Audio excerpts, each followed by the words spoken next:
Assalamualaikum warahmatullahi wabarakatuh. Perkenalkan, saya Rifda Nadia Syafira, mahasiswa manajemen dari Fakultas Ekonomi dan Bisnis Universitas Jember. Pada kesempatan kali ini, saya akan memaparkan materi dari manajemen keuangan lanjutan mengenai merger pada perusahaan. Ya, apa sih merger itu? Merger ini adalah penggabungan dari dua atau lebih perusahaan menjadi satu, yang dimana perusahaan ini mengambil dengan cara menyatukan saham berupa aset dan non-asetnya di perusahaan yang di-merger. Kemudian, tujuan dari merger itu adalah untuk meningkatkan nilai dari perusahaan. Dengan meningkatnya jangkauan perusahaan, segmen pasar, serta efisiensi dalam produksi dapat tercapai secara lebih baik dengan penggabungan dua perusahaan atau lebih tersebut.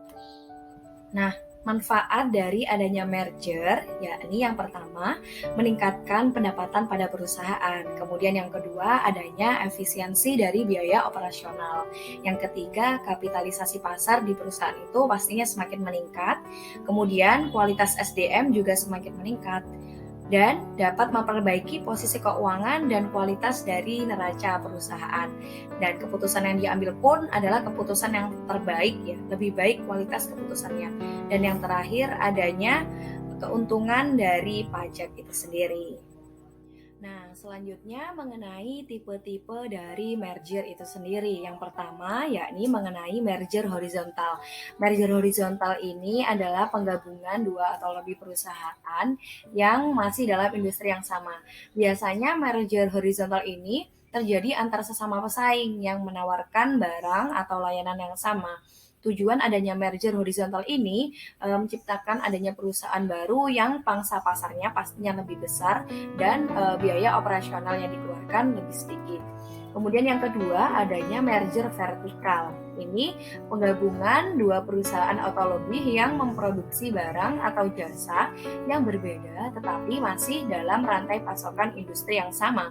Nah, logikanya yang paling sering digunakan dalam merger vertikal ini, rantai pasokan industri yang sama ini akan memudahkan terciptanya efisiensi, ya, ketika perusahaan ini bergabung. Kemudian merger konglomerat. Nah, di merger konglomerat ini ada dua jenis. Nah, merger konglomerat sendiri ini penggabungan perusahaan yang terlibat dalam aktivitas bisnis tetapi sama sekali tidak ada kaitannya, sama sekali tidak terkait. Nah, merger konglomerat ini dibagi menjadi dua, yakni merger konglomerat murni dan konglomerat campuran. Konglomerat murni ini tidak memiliki kesamaan sama sekali, sedangkan merger konglomerat campuran masih melibatkan perusahaan yang mencari perluasan pasar atau perluasan produk. Contohnya yakni penggabungan Walt Disney Company dan American Broadcasting Company. Selanjutnya yang keempat yakni merger ekstensi pasar. Nah, merger ekstensi pasar ini terjadi ketika perusahaan bergabung dengan perusahaan merger memiliki produk atau jasa yang sama, tapi berjalan di segmen pasar yang terpisah, segmen pasar yang berbeda. Nah, penggabungan ini agar dapat memperoleh akses bisnis yang lebih besar. Maksudnya di sini memperoleh akses dan basis pasar yang lebih luas gitu ya. Nah, contohnya ini merger antara beberapa bank, ya, yakni ada Bank Pembangunan Indonesia, Bank Bumi Daya, Bank Ekspor Impor Indonesia, dan Bank Dagang Negara yang merger, ya, menjadi Bank Mandiri yang kita kenal saat ini.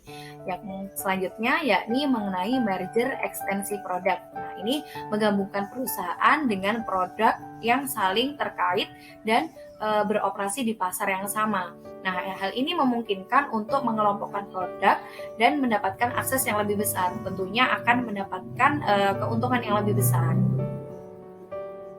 Nah, selanjutnya mengenai kelebihan dan kekurangan dari merger. Kelebihannya apa sih? Kelebihannya yakni pengambil alihan melalui merger ini lebih sederhana dan murah, ya, lebih efisien dibanding pengambil alihan dengan cara yang lain. Kemudian kekurangannya karena di sini harus ada persetujuan dari masing-masing pemegang saham, maka perlu waktu yang lebih lama untuk mendapatkan persetujuan tersebut.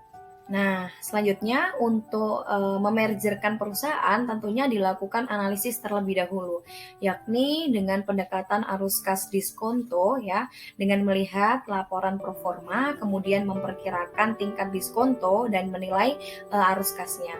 Bisa juga dengan multiple analysis ya, yakni melakukan identifikasi perusahaan dengan menentukan nilai untuk di setiap perusahaan seperti itu. Nah, ini ada beberapa contoh perusahaan yang merger ya. Ini ada Tokopedia dan Gojek, kemudian merger dari Mandiri Syariah, BNI Syariah, dan BRI Syariah menjadi Bank Syariah Indonesia. Kemudian ada Indosat Ooredoo dan Tri ya. Ini salah satu contoh ya, beberapa contoh dari perusahaan-perusahaan yang melakukan merger. Nah, itu tadi pemaparan sedikit mengenai merger pada perusahaan. Semoga bermanfaat. Terima kasih. Wassalamualaikum warahmatullahi wabarakatuh.